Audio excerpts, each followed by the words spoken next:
के सब सभी लोग, welcome back to another video of my channel. तो आपका स्वागत है ASID07 में। तो आज हम लोग बात करने वाले द रॉक फिर से आ सकते हैं क्या नहीं 2023 में, क्या 2023 के रॉयल रंबल में।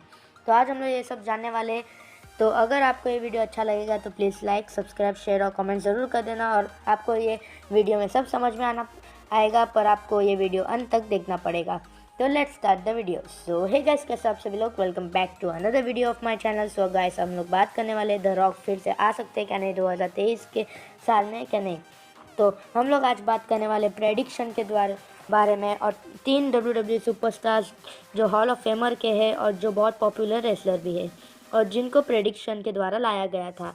तो हमारे लिस्ट के टॉप 3 पे आते हैं गोल्डबर्ग, बिल गोल्डबर्ग, जिनको पहली बार अपॉर्चुनिटी मिला था 2020 के सफ़र से लेकर 2022 के सफ़र तक। उनको पहला अपॉर्चुनिटी मिला था ड्रू मैकिंटायर के सामने लड़ने को, वो भी एक टाइटलशिप के लिए, हैवीवेट टाइटलशिप के लिए।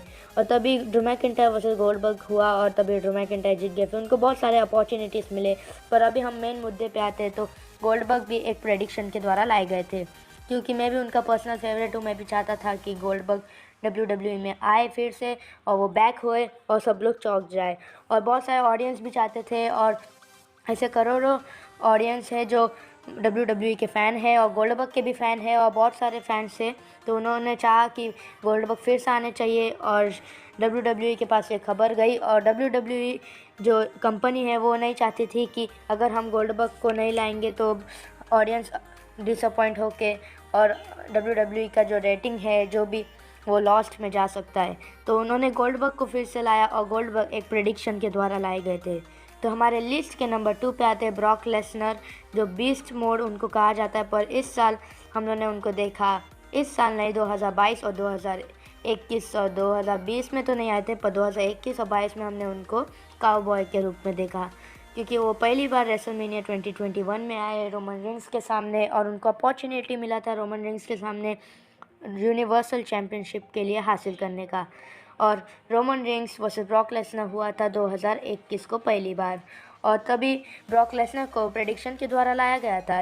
और गोल्डबर्ग और ब्रॉक लेसनर दोनों प्रेडिक्शन के द्वारा लाए गए थे, क्योंकि दोनों बहुत पॉपुलर रेसलर है।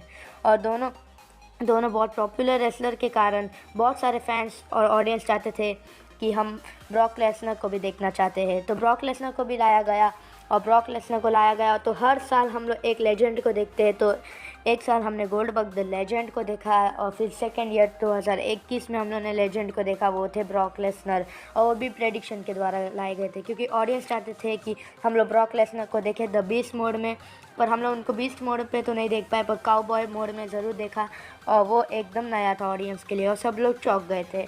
पर ब्रॉक लेसनर भी प्रेडिक्शन के द्वारा लाए गए थे। तो हमारे लिस्ट में नंबर 1 पे आते हैं the legend stone cold sixer, stone cold Steve Austin, जो 2022 के लेजेंड थे।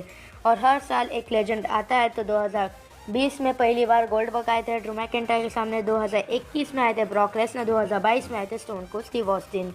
और स्टोन कोल्ड स्टीव ऑस्टिन जब आए तो सब लोग चौंक गए थे, और सारे ऑडियंस बहुत खुश थे जब वो आए। और बहुत खुश होने के कारण WWE को बहुत प्रॉफिट भी मिला। अब WWE ने चाहती थी कि अगर हम ब्रॉक लेसनर को और गोल्डबर्ग और स्टोन को स्टीव ऑस्टिन को ना लाए तो हम लोग लॉस्ट में जा सकते हैं। WWE को मालूम था कि अगर हम लोग ने 3 लेजेंड्स को नहीं लाया जो ऑडियंस चाहती है तो हम लोग लॉस्ट में भी जा सकते हैं।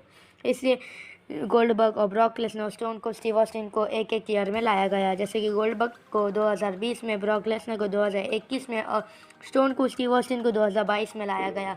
और स्टोन को स्टीव ऑस्टिन भी एक प्रेडिक्शन के द्वारा लाए गए। तो हम लोग अभी मेन मुद्दे पे आते हैं कि द रॉक आ सकते क्या नहीं।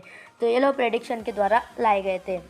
तो अगर हम यूट्यूब पे देखते हैं, यूट्यूब पे अगर हम सर्च करते हैं कि द रॉक फिर से आ सकते हैं क्या नहीं 2023 के रॉयल रंबल को, तो बहुत सारे लोग बोलते हैं हाँ आ सकते हैं। और वो एक लेजेंड है, द रॉक एक लेजेंड है और वो मेरे फेवरेट है, और वो आ भी सकते हैं, क्योंकि बहुत सारे ऑडियंस चाहते हैं कि द रॉक आए। और मैंने जो भी 3 हॉल ऑफ फेमस लेजेंड के बारे में बताया, Goldberg, Brock Lesnar, stone cold Steve Austin, ऐसे बहुत लेजेंड है, पर ये तीनों बहुत पॉपुलर है और ये तीनों को प्रेडिक्शन के द्वारा लाया गया था। और ये लोग भी एक साल में आए, तो हो सकता है कि द रॉक 2023 के लेजेंड हो सकते हैं, जो बार बार रोमन रिंग्स को चेतावनी देके उनका WWE टाइटल छीन भी सकते हैं। तो ये साल का लेजेंड द रॉक हो सकते हैं। 80% चांसेस है कि द रॉक ये साल के लेजेंड बन सकते हैं और 20% नहीं। तो मेरे को लगता है कि 90% चांसेस है कि द रॉक आ सकते हैं 2023 के रॉयल रंबल को लास्ट के 30 वाले काउंट में, क्योंकि लेजेंड लास्ट में ही आते हैं। जैसे बहुत सारे लेजेंड होते हैं WWE में, पर वो लास्ट आते हैं जो रिटायर हो गए रहते हैं, जो रिटायर नहीं हुए रहते पर वो इंजरी हो जाता है उनका, और उनका कॉन्ट्रैक्ट पर ख़त्म नहीं होता, पर वो लोग अचानक आ जाते हैं रॉयल रंबल में। वैसे अगर द रॉक आ गए तो उनका आगे का प्रोसीजर होने वाला है कि वो रोमन रेंस को चैलेंज करेंगे, क्योंकि रॉयल रंबल के बाद आता है रेसलमेनिया, और तभी रेसलमेनिया में हम the rock versus Roman Reigns भी देख सकते हैं, जिसके लिए हम बहुत दिनों नहीं सालों से वेट कर रहे थे। और the Roman Reigns versus the rock हो सकता है यूनिवर्सल चैम्पियनशिप के लिए, और वो देखने के लिए बहुत मज़ा आने वाला है। तो आप क्या चाहते हो, द रॉक आने चाहिए क्या नहीं 2023 के रॉयल रंबल में? आप मुझे ज़रूर कमेंट्स करना, और अगर आपको ये प्रेडिक्शन अगर आपको अच्छा लगा हो तो प्लीज़ लाइक, सब्सक्राइब और शेयर और कमेंट ज़रूर करना। तो नेक्स्ट वीडियो तक good bye. Around my room, my world's so bright, it's hard to breathe, but that's alright. Hush.